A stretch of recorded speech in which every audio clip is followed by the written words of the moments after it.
संयुक्तं नित्यं ध्यायन्ति योगिनः कामदं मोक्षदं चैव ओंकाराय नमो नमः।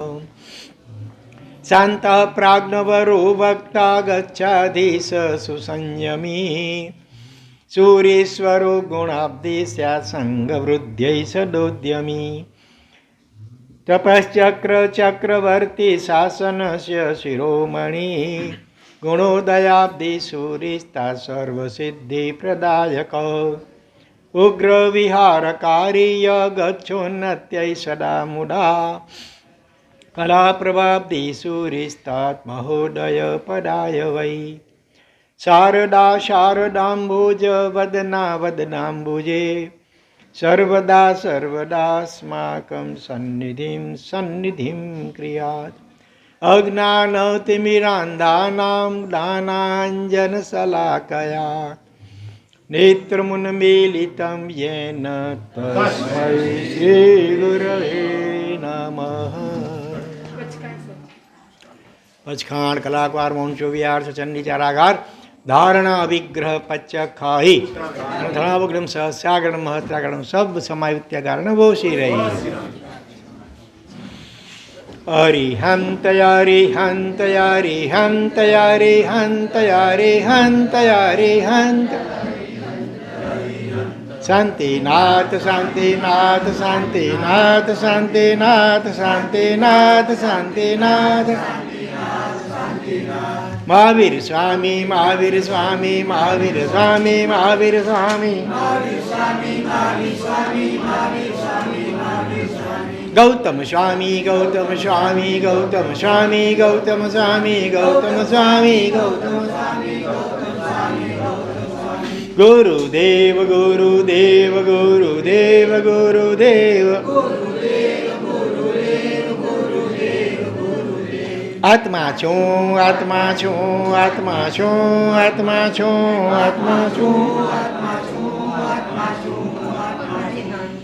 चत्तारि शरणं प्रवज्जामि अरिहन्ते शरणं प्रवज्जामि सिद्धि शरणं प्रवज्जामि साहु शरणं प्रवज्जामि केवली पन्नतं धम्मं शरणं गरियामि मे सव्वाई दुक्कडाई मिच्छामि अणुमोएमि शब्देशीं सव्वाई सुकडाई इच्छामि ओम नमो घोरबम्बयारिणाम् ओम ऐं नमः ओम ह्रीं नमो नारायणाय ओम शुद्धात्मस्वरूपाय नमः ओम आत्मने नमः ओम अर्हं नमः सोऽहं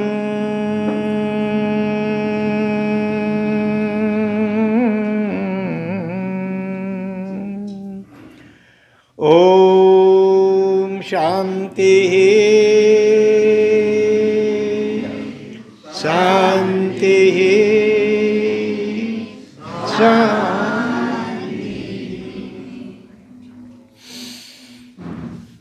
संग सर्वात्मना हेय न सचेत त्यक्तुं न शक्यते स सद्भि स कर्तव्य सतां संगो हि भेषजम्।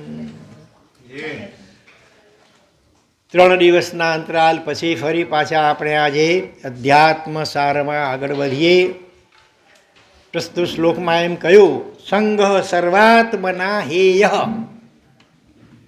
સંગ અહીંયા સંગમાં ઘ લેવાનો ગૌતમ સ્વામીનો ઘરનો ઘ નહીં લેવાનો, અર્થ બદલી જાય આખો। સંઘ ચતુર્થી સંઘ અને ગણપતિનો સંગ એટલે આસક્તિ, સોબત. સંઘ સર્વાત્મના હેય, હેય એટલે તજવા યોગ્ય છે. સંઘ કોઈનો સંગ કરવા જેવો નથી. પોતાની જાત આત્મા સિવાય કોઈ બીજા જીવનો કે પર પદાર્થનો કોઈનો સંગ કરવા જેવું નથી. માત્ર ને માત્ર સ્વાત્મામાં જ રમવા જેવું છે. પણ એવી ભૂમિકા ના આવે ત્યાં સુધી શું કરવું? સચેત ત્યક્તુમ ન શક્ય તે, એટલે કે બિલકુલ સંગ રીતે એકલા અને અટુલા સાવ જીવી શકાય નહીં અત્યારે વર્તમાનમાં આપણાથી. તો સેકન્ડ ઓપ્શન આપે છે સદભી સહ કર્તવ્ય. સત્પુરુષો સાથે, સજ્જન પુરુષો સાથે, કલ્યાણ મિત્રો સાથે, સાધુ સંતો સાથે સંગ કરવા યોગ્ય છે. કારણ કે સતામ સંગોહી ભેષજમ, સત્પુરુષોનો સંગ એ ભેષજ એટલે ઔષધ, દવા, ભવરોગને દૂર કરવાની રામબાણનો ઉપાય કે ઇલાજ છે સત્સંગ. અને એ જ વાત અહીંયા અધ્યાત્મ સારમાં મહાપુરુષ આગળ કહે છે કે નિર્દોષ થવાની જેને આત્મીય અભિપ્સા છે કે મારે દોષ રહિત બનવું છે, એક પણ દોષ મારામાં રહેવા દેવો નથી. રાગ, દ્વેષ, મોહ, કામ, ક્રોધ, લોભ, ઈર્ષ્યા, સ્વાર્થ અનેક પ્રકારના અવગુણો ભર્યા પડ્યા છે. મારે બધા જ અવગુણોની સફાઈ કરવી છે જડમૂળથી કાયમ માટે. તો એને માટે સરળ અને સચોટ ઉપાય કયો? તો કે એણે શું કરવું જોઈએ? માત્ર જે નિર્દોષ હોય એવા જનનો જ સંગ કરવો ઘટે. જે સ્વયં નિર્દોષ હોય, તો સંપૂર્ણ નિર્દોષ તો કોણ છે? શુદ્ધ પરમાત્મા અને અરિહંત પરમાત્મા સંપૂર્ણ નિર્દોષ છે. બરાબર. ત્યાર પછી નંબર આવે આચાર્ય ઉપાધ્યાય સાધુ સાધી ભગવંતોનો, કે જિંદગીભર કોઈ પણ દોષ કે પાપનું સેવન ન કરવાની મન વચન કાયાથી કરણ કરાવણ અનુબોધન સ્વરૂપે જેમણે પ્રતિજ્ઞા લીધી છે અને એવું સુંદર જીવન જીવી રહ્યા છે, એમનો સંગ કરવો ઘટે. પણ તમે જે આ 24 કલાક તો ક્યારે સંગ થઈ શકે? તમે સંયમ સ્વીકારો તો સાધુ સાધ્વી ભગવંતોનો 24 કલાકનો સત્સંગ મળી શકે. પણ એ પણ ન લઈ શકાય ત્યાં સુધી શું કરવાનું? તો કે ગ્રસ્ત જીવનમાં પણ જે એવા સાધર્મિકો હોય, કાં તો આત્મજ્ઞાની, પહેલો નંબર તો એ છે, હોઈ શકે ચારેય ગતિમાં સમ્યક દર્શનની પ્રાપ્તિ જ્ઞાનીઓ કહે છે શક્ય છે. તો મનુષ્ય જીવનમાં પણ આત્મજ્ઞાની, એમાં પણ જો સમાન ધર્મી હોય તો ધી બેસ્ટ. અનેક ધર્મોમાં પણ હોઈ શકે, ના નથી, પણ સાધર્મિક જો હોય તો વધુ ઉત્તમ. અને આ કાળમાં પણ છે, બહુરત્ના વસુંધરા કહેવાય છે, નાશ નથી. આપણી એવી દૃષ્ટિ હોવી જોઈએ. ખબર કેમ પડે કોઈ આત્મજ્ઞાની છે કે નહીં? તો એક મહાપુરુષે, આત્મજ્ઞાની મહાપુરુષે કહ્યું કે મુમુક્ષુના નેત્રો સત્પુરુષને ઓળખી લે છે.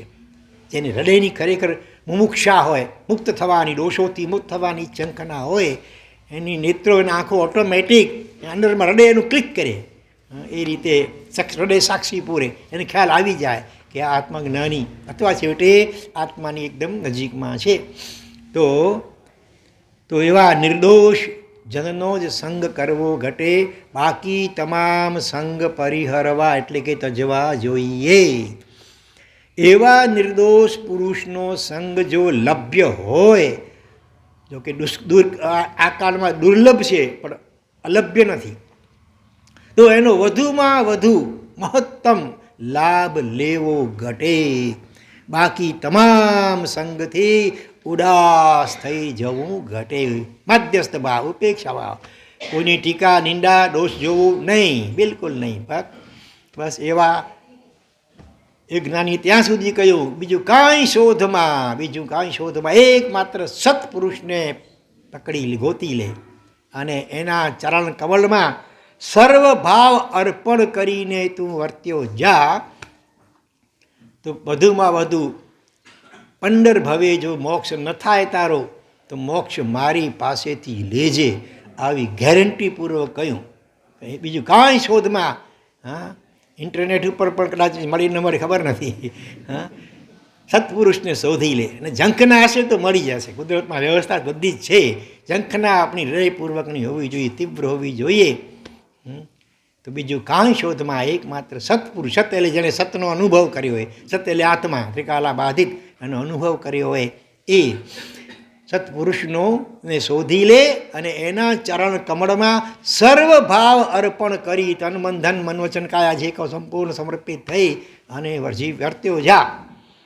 અથવા એક સત્પુરુષને રાજી રાખવામાં એક બોજો પસાર થયો, બસ સત્પુરુષની કૃપા મેળવવા માટે એ બધું કરી છૂટે તો પણ કે છે વધુમાં વધુ 15 ભવે મોક્ષ ન થાય તો મોક્ષ મારી પાસેથી લીજે. જ્ઞાનીઓ આટલી બધી ગેરંટીપૂર્વક આ સત્સંગનો મહિમા વર્ણવે છે. અને એવા પણ ન મળે તો શું કરવું? તો એવા નજીકના ભૂતકાળમાં થઈ ગયેલા સત્પુરુષો, આત્મજ્ઞાની મહાપુરુષો, એમના વચનામૃતોનો સ્વાધ્યાય બન્યો એટલો વિશેષ પ્રકારે વાંચન મનન પરિશીલન કરતા રહેવું જોઈએ. જે અત્યારે આપણું ચાલુ છે. આવા એવા એક એક ટંકશાળી વચનો છે આ બધા. હૃદય આત્માને સ્પર્શીને નીકળેલા આ બધા વચનામૃતો છે. આગળ કહે છે જ્ઞાની પુરુષોએ, તમામ પ્રબુદ્ધ પુરુષોએ જે જાગૃત થઈ ગયા, જેનો અંતરાત્મા જાગૃત થઈ ગયો, એવા પ્રબુદ્ધ પુરુષોએ સત્સંગને અમિત ફળદાયી કયો છે. અમિત જેને માપી ન શકાય એવો અસીમ અથવા અનંત ફળને દેનાર કયો છે. પણ સત્સંગ કરતાં પણ અધિક મહત્વનું કાર્ય શું છે? બોલો. એક બાજુ કે સત્સંગનું ફળ અમિત અમાપ અનંત, આપણે કલ્પી ન શકીએ એટલું બધું અચિંત્ય અદ્ભુત છે. પણ વળી અહીંયા કહે છે કે સત્સંગ કરતાં પણ અધિક મહત્વનું કાર્ય ખાલી જગ્યા છે. 2 શબ્દો છે ખાલી જગ્યા પૂરવાના છે. પહેલામાં છે 4.5 અક્ષરો અને બીજામાં છે 6 અક્ષરો. પહેલો શબ્દ 4.5 અક્ષરવાળો, બીજો શબ્દ 6 અક્ષરવાળો છે.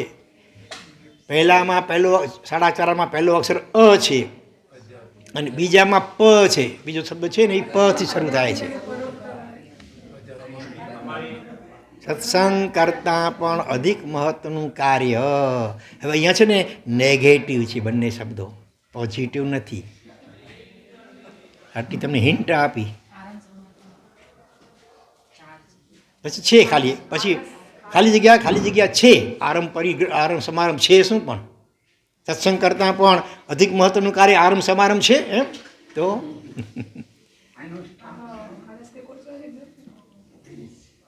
ચાલો એક શબ્દ કહી દઉં છું, બીજો શબ્દ ગોતો 6 અક્ષરવાળો. પહેલો છે અસત્સંગ અને હવે પાછળ બીજો શબ્દ જોડો 6 અક્ષરવાળો.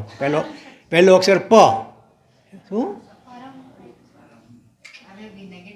નેગેટિવ શબ્દ જોઈએ. હા, કોણ બોલ્યું? ધન્યવાદ. પાછળ વાહ. અસત્સંગ પરિહરવાનું 6 અક્ષર થયા ને. અસત્સંગ પરિહરવાનું, આ બહુ મહત્વની વાત કહી દીધી. હા, જીવને તીર્થંકરનો પણ યોગ થયો, ગણધર આદિ જ્ઞાની ભગવંતોનો યોગ થયો, છતાં કેમ રંગ લાગ્યો નહીં એમનો? કાંઈ કલર કામ પણ કરાવવું તો પહેલાં જૂનું જે હોય બધું ઘસવું પડે કે નહીં? મકાનને 12 મહિને એક વખત કલર કરાવો કે નહીં? ત્યારે પહેલાં જૂનું હોય બધું ઘસવું પડે. એટલે અસત્સંગ અનાદિકાળથી જેને કુટેવ છે, અસત્સંગની, કુસંગની, ખરાબ સોબતની સારી સોબતની જલ્દી અસર થતી નથી. એનું કારણ શું? અસત્સંગના સંસ્કાર બહુ દ્રઢ ગાઢ છે, અનંત જન્મોના છે. ત્યાં જીવને તરત રૂચી થઈ ગયા છે. અને સત્સંગની રુચિ ઓછી થાય છે, ધીરે ધીરે રુચિ વધે અને એનો રંગ લાગે છે. એટલે અસત્સંગ પરિહરો પહેલાં તો. પછી એ વ્યક્તિઓનો હોય, પદાર્થોનો હોય, કોઈ ક્રિયાઓનો હોય. અસત્સંગ અશુભ ક્રિયાઓ, અશુભ વિચારો, અશુભ વાણી, અશુભ વ્યક્તિઓ, દોષયુક્ત વ્યસની લોકો હોય, જે બહિર્મુખી હોય, સંસાર રસિક હોય, ભોગ રસિક હોય, જળ રસિક હોય, એવા લોકો, એવા જીવો, એનો સંગ એ અસત્સંગ છે. પહેલાં એ છોડો ને જોડો, બંને તોડો અને જોડો. અસત્સંગને તોડો અને સત્સંગમાં તમારા ચિત્તને જોડો. આ તોડ અને જોડની 2 ક્રિયાઓ ભેગી કરવાની છે. ઋષભદેવ ભગવાનના સ્તવનમાં દેવચંદ્રજી ઉપાધ્યાયજી ભગવાન શું કહ્યું કે પ્રીતિ અનંતી પરથ કીજે ત્રોડે હોતે જોડે એહ. અનંતકાળથી જીવને પર પ્રીતિ, પર પદાર્થો, પર વ્યક્તિઓ પ્રત્યે જે પ્રીતિ, અનંત પ્રીતિ છે, એને જે તોડે એ જ પરમાત્મા સાથે સાચી પ્રીતિ જોડી શકે. જ્યાં સુધી તમે અસત્સંગ સાથેની પ્રીતિ તોડશો નહીં ત્યાં સુધી પ્રભુ કે આ શુદ્ધાત્મા સાથેની પ્રીતિ જોડાશે નહીં. તો એ જ મહત્ત્વની વાત અહીંયા કરે છે કે સત્સંગ કરતાં પણ અધિક મહત્ત્વનું કાર્ય અસત્સંગ પરિહરવાનું છે. સંગ તેવો રંગ અને શોભ તેવી અસર, એમાં પણ અસત્સંગની અસર જલ્દી થાય છે. એવા પ્રકારના સંસ્કારને કારણે સત્સંગનો રમ તો ધીરે ધીરે ધીરે લાગે છે. એક હાથીનું વાત આવે છે, રાજાનો યુદ્ધનો જે કહેવાય મુખ્ય હાથી આમ એકદમ, અને એ હસ્તિશાળા એની થોડેક દૂર સામે સાધુ ભગવંતોનો ઉપાશ્રય હતો, અને બારી બારણા ખુલ્લા હોય એમાંથી દ્રષ્ટિ અંદર આવતી હતી. અરે સાધુ ભગવંતોની દિનચર્યા, એનું બધું પજું પ્રમાજું ઝેણા આ બધું જોઈને એનો હાથી પણ એકદમ શાંત બની ગયો. આમ એકદમ ખૂંખાર હાથી તો લડાયક હાથી હતો. આ એકલે પંડે કેટલા બીજા હાથીઓને પણ પહોંચી વળે એવો હતો. પછી જ્યારે ઓચિંતો કરે યુદ્ધનો પ્રસંગ આવ્યો, યુદ્ધની ભેરીઓ વાગી, પણ આને આમ તાન ચડતું નથી, જોવામાં જુસ્સો આવતો નથી. તપાસ કરતાં ખબર પડી કે આનું કારણ આ. પછી એ હાથીને બીજી એવી કોઈ જગ્યાએ બાંધવામાં આવ્યો કે જ્યાં એકદમ લડાઈને મારીને હુલડો થતા કોમી રમખાણોને બાંગ્લાદેશમાં અત્યારે થઈ રહ્યા છે એવી રીતે બધા આમ. હા, અને પછી જ્યારે યુદ્ધની ભેરી વાગી એટલે એ પણ પાછો તાનમાં આવી ગયો, જુસ્સામાં આવી ગયો. આ સંગ તેવો રંગ અને સોબત તેવી અસર. એવું ઘોડાનું દૃષ્ટાંત આવે છે. ઘોડાને પણ ટ્રેનિંગ આપવી પડે ને, તો એનો જે ટ્રેનિંગ આપનાર હતો કુદરતી એક પગે લંગડાતો હતો, એને કુદરતી એવી સ્થિતિ હતી પગની, એટલે ધીરે ધીરે ઓલો ઘોડો પણ લંગડાતા શીખી લંગડતા ચાલવા લાગી ગયો. આ સોબતની અસર છે, આ સત્ય ઘટનાઓ છે ખરેખર. એટલે સત્સંગ કરતાં પણ અધિક મહત્ત્વનું કાર્ય અસત્સંગ પરિહરવાનું છે.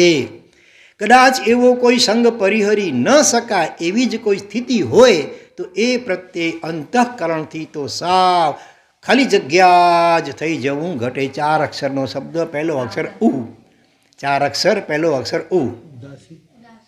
હા, અહીંથી આવ્યો જવાબ, અહીંથી આવ્યો, ત્યાંથી આવ્યો. શું કહ્યું? ઉદાસીન. સંસારમાં રહ્યા છો તમે, નોકરી ધંધા એવા બધા એવા લોકો સાથે પરિચય થતો જ ન છૂટકી કરું સર, ક્યાં કેવી રીતે છટકી શકો? તો બને એટલું શક્ય એટલું ઉદાસીન, મધ્યસ્થ ભાવ. એમાં બહુ રસ કે રુચિ લેવું નહીં, એનો વિરોધ ન કરવો ભલે, પણ બને એટલો મધ્યસ્થ ભાવ, શક્ય એટલું થોડુંક સલામત અંતર રાખવાનું, બરાબર? બનવું એટલું ઓછું બોલવાનું, અનિવાર્ય હોય એટલું જ ઠાવકું મોઢું રાખીને જવાબ આપી દીધું, બસ પતી ગયું. કે ઈશારામાં પતે તો શબ્દનો પ્રયોગ પણ ના કરવો. એટલે એ રીતે પણ એને ખુશ કરવા માટે પછી એની હામાં હા મિલાવવું ને એ કહે ત્યાં એની સાથે જવું ને એવું બધું કરવું નહીં. આ ટ્રીક અથવા કળા જ્ઞાનીઓ આપણને બતાવે છે, જીવન જીવવાની કળા. અને સત્સંગ માટે તો જ્ઞાનીઓએ ખૂબ ખૂબ કહ્યું છે, એક ઘડી આધી ઘડી આધી મેં પુની આધ. એક ઘડી એટલે કેટલી મિનિટ? 24 મિનિટ. 24 કલાકમાં સરેરાશ 24 મિનિટનો પણ તમે સત્સંગ જરૂર કરો. એટલો ટાઈમ ન હોય તો આધી ઘડી 12 મિનિટ, એટલા 100 બીસી, ટુ મચ બીજી હતો. આધી મેં પુની આધ, 6 મિનિટ પણ તમે સત્સંગ જરૂર કરો. તુલસી સંગત સાધુકી કટે કોટી અપરાધ, કરોડો જન્મના અપરાધ પાપ દોષો એનો નાશ કરનાર છે એક પાઘડીનો પણ સત્સંગ. સત્સંગ જેને રૂચે છે એને સ્વાભાવિકપણે જ એ સિવાયના કોઈ સંગ રૂચતા નથી. એકવાર સત્સંગનો સ્વાદ ચાખ્યો હોય, સત્સંગનો રંગ લાગ્યો હોય, પછી એને સંસારના કોઈ ભૌતિક જળ એવા રંગરાગ એને આકર્ષી શકતા નથી. કલાકો સુધી બસ સત્સંગ કર્યા જ કરીએ. સરખા આધ્યાત્મિક વિચારવાળા કે સાધક આત્મા ભળી જાય. એ કેવા દાખલાઓ છે. આનંદગંજી યોગીરાજ અને યશોવિજયજી ઉપાધ્યાયજી ભગવાન જંગલમાં હા, 2 દિવસ ને 2 રાત અખંડપણે સત્સંગ કરતા રહ્યા અને એમાં એ વખતે મુનિ અવસ્થામાં હતા યશો વિજયજી મહારાજ. એમના અંતરના દ્વાર ખુલી ગયા, કુંડલીની કહીએ તો જાગૃત થઈ ગઈ, શરીરથી ભિન્ન આત્માનું ભેદ જ્ઞાનનો અનુભવ એમને થઈ ગયો. બીજા આપણે એવા ઘણા દાખલાઓ છે વર્તમાન કાળમાં, ભલે ગ્રસ્ત જીવનમાં રહેલા હોય પણ આધ્યાત્મિક રુચિવાળા હોય તો કલાકોના કલા સુધી કરે, આખી રાત. હા, જીવો જલસા કરવા સંગીતની પાર્ટીઓમાં, નાચગાનમાં, એમાં તો ઘણી આખી રાત જાગ્યો છે. પણ સત્સંગ માટે ક્યારે જાગ્યા? અથવા કોઈ સારું પુસ્તક હાથમાં આવી ગયું હોય અને રાતના 4, 5, 6 કલાક સુધી આખી રાત ઊંઘ્યા જ ન હોય, એવું ક્યારે કોઈના જીવનમાં બન્યું છે? ઘણા એવા અદ્ભુત સારા પુસ્તકો આવે છે. હા, ઊંઘ ના આવે, બગાસ ના આવે, ચાય બાય પીવી ન પડે. હા, ટાઈમ ક્યાં પસાર થઈ ગયો ખબર ન પડે. સદવાંચન કે છેવટે સત્સંગ કરતાં આવું થવું જોઈએ. આવો રંગ રુચિ લાગે આત્માની ત્યારે આત્મા પ્રગટ થાય, અનુભવમાં આવે. એમ થાય કે બસ રાત દિવસ આવી ચર્ચા, આવું ચિંતન મનન, આવું સદવાંચન વગેરે કરતા જ રહીએ. સત્સંગ જેને રૂચે છે એને સ્વાભાવિકપણે જ એ સિવાયના કોઈ સંગ રૂચતા નથી. સત્સંગી સિવાય કોઈને મળવું રૂચતું નથી અંદરમાં. સંસાર, ખાસ કરીને સંસાર રસિક જીવો હોય, ભોગ રસિક જીવો હોય, એને તો સાથે તો હળવું મળવું બિલકુલ રૂચતું નથી. પરિવારજનો પ્રત્યે પણ ઉદાસીનતા વર્તે છે. એનો મતલબ એ નહીં કે તમારું કર્તવ્ય કે ફર ચૂકી જવું, એવું નહીં. પોતાનું કર્તવ્ય આડા બરાબર રીતે કરે, પણ તે સિવાય પછી વધારે રસ લે નહીં. હા, પરિવારમાંથી પણ કોઈ યોગ્ય આત્મા દેખાય અને એ પણ સત્સંગ રંગને લાગે એવી શક્યતા દેખાય તો એની સાથે જ સત્સંગ જરૂર કરાવે. તો બીજાની તો શી વાત કરવી. જમ્યા વિના ચાલે પણ સત્સંગ વિના ન ચાલે, એવી એની હૃદય સ્થિતિ હોય છે. એવું બન્યું ક્યારે? ટાઈમ ઓછો હતો, સાંજના સૂર્યાસ્ત થતો હતો. ઉપાધ્યાયજી ભગવંત યશો વિજયજી મહારાજ સાહેબ જ્યારે શાસ્ત્ર રચના કરતા હોય, સાંજનો સમય થવા આવ્યો હોય, શિષ્ય પાણીની પાતળી લઈને ઊભો હોય, ગુરુદેવ સમય થોડો છે, પાણી એકવાર ચૂકવી લો, પછી જરાક ઊભો રહે. એ ધારા અંદરથી આવતી હોય ને કે ના નહીં, જરાક ઊભો રહે. અને એમ કરતાં સૂર્યાસ્ત થઈ જાય અને પાણી પીવાનું એમ જ રહી જાય. એવું અનેક વાર યશો વિજયજી ઉપાધ્યાયજી ભગવંતના જીવનમાં બન્યું છે. તમારા જીવનમાં આવું ક્યારેક બન્યું કાંઈ?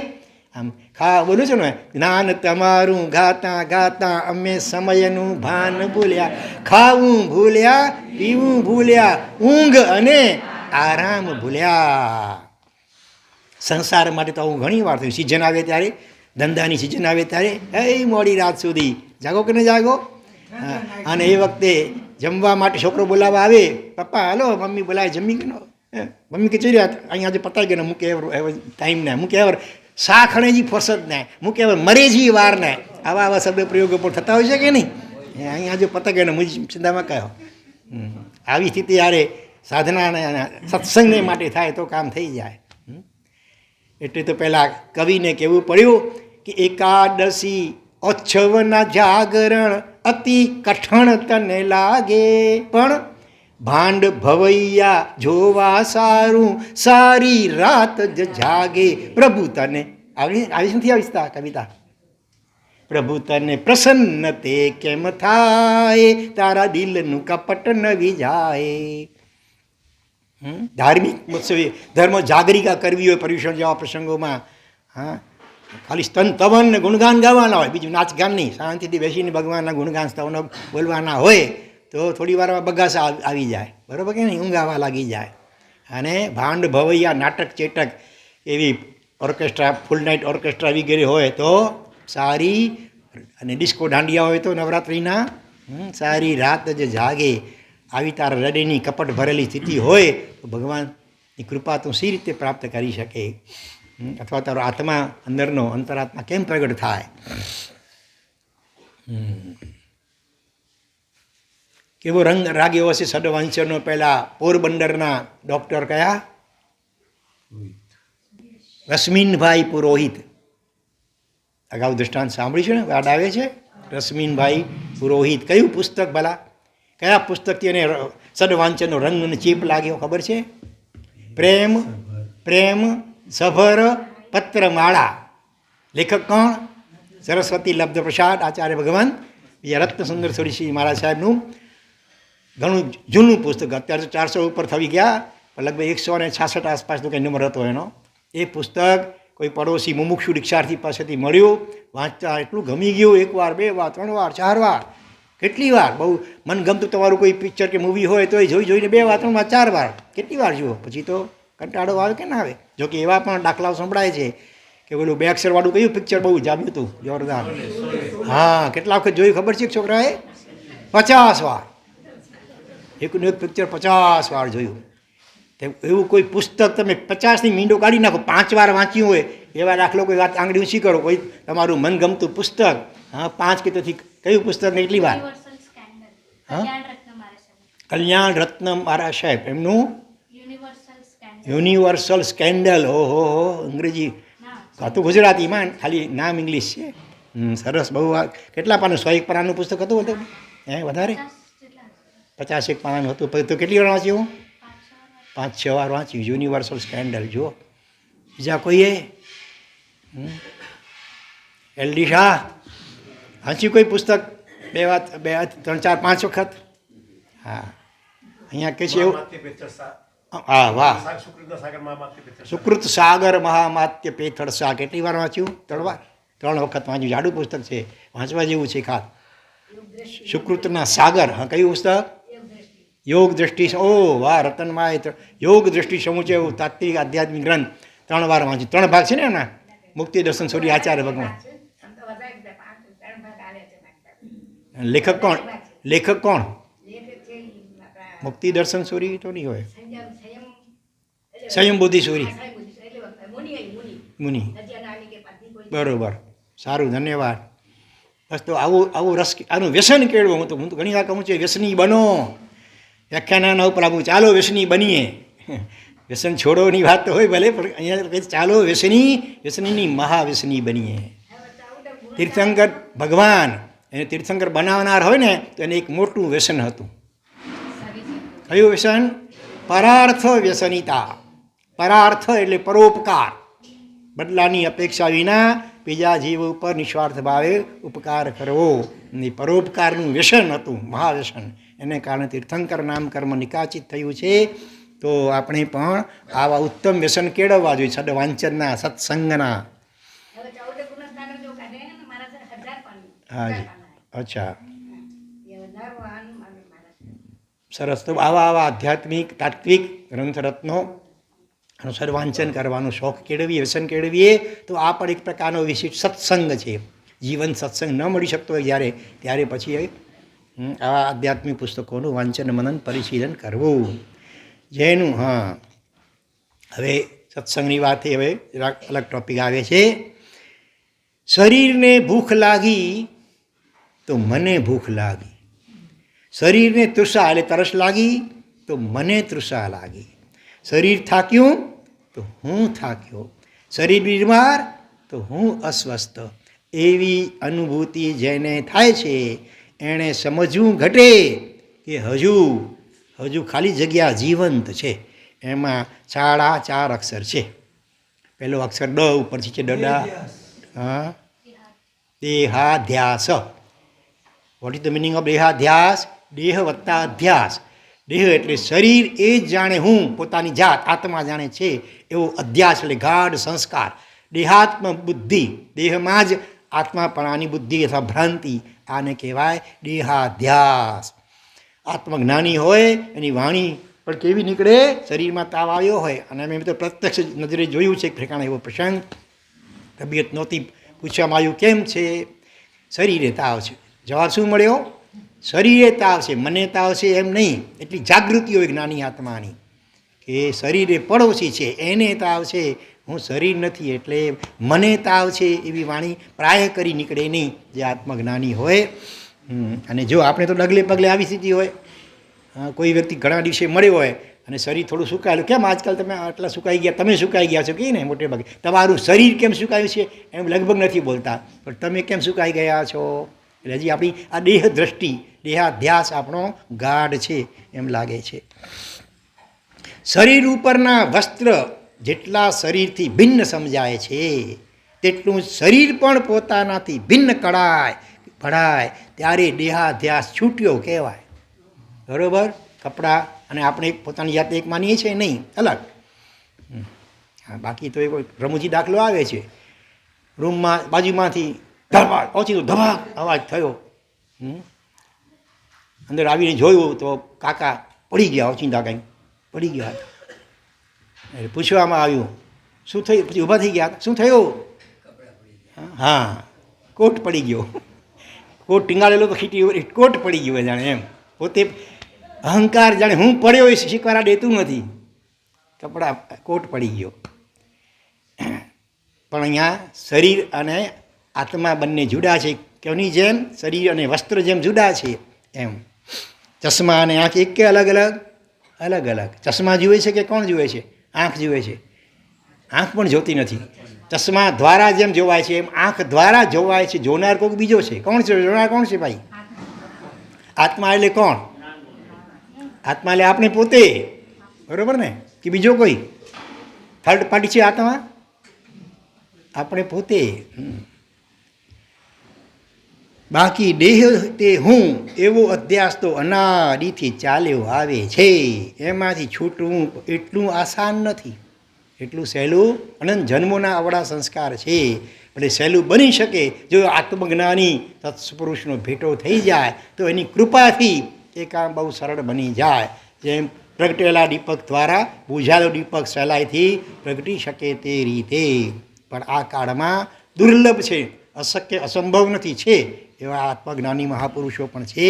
જીવને ચાનક લાગે, લગ્ની લાગે તો એને મળી આવે. આત્મ ધ્યાન જ્યારે ચરમ સીમાએ પહોંચે છે અર્થાત પરિપૂર્ણ જામે છે ત્યારે અન્ય કોઈનો દેહ જુદો ભાસે એટલો પોતાનો દેહ પોતાનાથી ભિન્ન એક અલગ પદાર્થ રૂપે જણાય છે. દેહરૂપી દેવળ અને એમાં વસનાર દેવ બંને અલગ અસ્તિત્વ જણાય છે. મીરાબાઈનું ભજન યાદ આવે. કયું ભજન યાદ આવે? જૂનું તો થયું રે દેવળ, જૂનું તો થયું મારો હંસલો નાનો ને દેવળ જૂનું તે. દેવળ એટલે ડેરું, મંદિર. આ શરીરને મંદિરની ઉપમા આપી અને એની અંદર બિરાજમાન શુદ્ધાત્મા ભગવાન, હા, એને અહીંયા હંસ તરીકે વર્ણવ્યો. હંસલો નાનો અને દેવળ શરીર તો જૂનું. હંસલો નાનો કેમ? હજી એણે પોતાને ઓળખ્યો લગભગ નથી, એટલે હજી બાળ સ્વરૂપે વિચારો છે. તો આ રીતે જેમ બીજા કોઈનો પણ દેહ આપણા દેહથી ભિન્ન જેમ જણાય છે સ્પષ્ટપણે, એમ પોતાનો દેહ પણ પોતાનાથી તદ્દન ભિન્ન અનુભવમાં આવે. પછી આ શરીરરૂપી પડોશીને કદાચ કાપે, એને બાળે, એને મારે, ગમે એમ કરે તો પણ એને અસર થાય નહીં. એવા તો અનેક મહાપુરુષોના દૃષ્ટાંતો જૈન શાસનમાં સુવર્ણાક્ષરે નોંધાયા છે. ગજસુકુમાલ મહામુનિવર, મહેતારાજ મહામુનિવર, ખંદક મહામુનિવર, ખંદક સુરીના 500 શિષ્યો, હા, ગાણીમાં પીલાયા, કોઈના માથે ધગધગતા અંગારા ધરાયા, કોઈના માસ્કમણના પારણે મુસ્કીટાટ બાંધીને તડકામાં ઊભા રાખવામાં આવ્યા, કોઈને આખા શરીરની ચામડી ઉતારવામાં આવી, તોય પણ ક્ષમતામાં 0.001% પણ બાદબાકી નથી, ઉલટો વધી. અને એને કારણે તરત જ કેવળ જ્ઞાન અને મોક્ષને પામી ગયા મહાપુરુષો. તો આવું છે ભાઈ, શરીર રૂપી દેવળ અને એમાં વસનાર દેવ એ બંને અલગ અસ્તિત્વ જણાય. પણ આવું થાય ક્યારે? તમે પૂછતા નથી, સાંભળ્યા કરો ને હામાં હા મિલાવ્યા કરો ને મલક્યા કરો છો. થાય કેવી રીતે? પણ આ તેમ તલવાર અને મ્યાન બંને અલગ હોય ને, એમ શરીર અને આત્મા એકચ્યુઅલી બિલકુલ જુદા છે. એને દૂધમાં ઘી રહેલું છે પણ આમ સીધી રીતે દેખાય નહીં, બરાબર? દૂધનું એક ટીપું અલગ અલગ કરીને જો તો ઘી દેખાય નહીં. એની પ્રક્રિયા પ્રમાણે કરો તો એમાં મેલવણ નાખો, દહીં જામે, પછી એને વલોવો, અથવા મલાઈ દ્વારા ગરમ કરો દૂધને, મલાઈ થાય એને ગરમ કરો તો ઘી નીકળે. એવી રીતે શરીર અને આત્મા અત્યારે પાણીને દૂધની જેમ એકમેક થઈ ગયા છે. એને પણ ભિન્ન કરવા માટે જ્ઞાની ભગવંતોએ પ્રક્રિયાઓ બતાવી છે. પણ એ સત્પુરુષના ચરણ કમલમાં રહીને થાય તો શીઘ્ર ફળદાયી બની શકે છે. મૂળ વાત તો એ છે કે આત્મારૂપી સૂર્ય એનું દર્શન એટલે એનો અનુભવ, એને રોકનાર કોણ છે? વિકલ્પરૂપી વાદળા. ચોમાસામાં ઘનઘોર વાદળા છવાઈ ગયો આકાશમાં તો સૂર્યના દર્શન થતા નથી હોતા, બરાબર? તો એ વાદળાને વિખેરનાર કોઈ જોરદાર પવન ફૂંકાય તો વાદળા વિખેરાઈ શકે. તો એવું કોઈક તત્વ હોવું જોઈએ જે આ વિકલ્પરૂપી વાદળાઓને શાંત કરી દે, વિખેરી નાખે એટલે કે શાંત કરી દે. જીવ જો નિર્વિકલ્પ, ભલે ક્ષણવાર માટે પણ નિર્વિકલ્પ નિર્વિચાર બને, એકદમ શાંત પ્રશાંત ઉપશાંત થઈ જાય, કાયા એકદમ સ્થિર, વાણીનું મૌન અને મન પણ એકદમ નિર્વિકલ્પ સ્થિર બની જાય અંતર્મુખ, ત્યારે ઓચિંતું આત્મારૂપી સૂર્યનો અનુભવ વીજળીના ઝબકારાની જેમ ભલે ક્ષણવાર માટે શરૂઆતમાં થાય પણ એ ક્ષણવારનો પણ અનુભવ એ ઘણા ભવોનું ભ્રમણને એકદમ સીમિત કરી નાખે. અલ્પ ભવમાં આત્મા મોક્ષગામી બની જાય એટલી એની તાકાત હોય છે.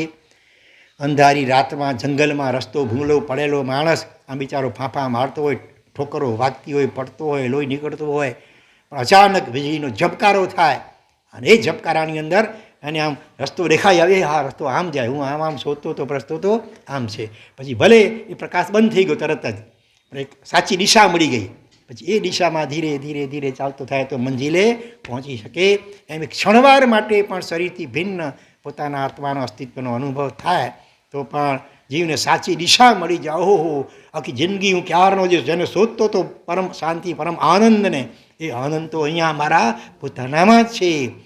અનુભવ ક્યારે થયો? ચિત્ત એકદમ નિર્વિકલ્પ બન્યું ત્યારે. તો ફરી ફરી હવે જલ્દી ચિત્ત નિર્વિકલ્પ કેમ બને? એની માટે એ અભ્યાસ કરતો થઈ જાય અને પછી અમુક અમુક સમયના અંતરે વળી ચિત્ત નિર્વિકલ્પ બને તો ફરી ફરી અનુભવ થતો જાય.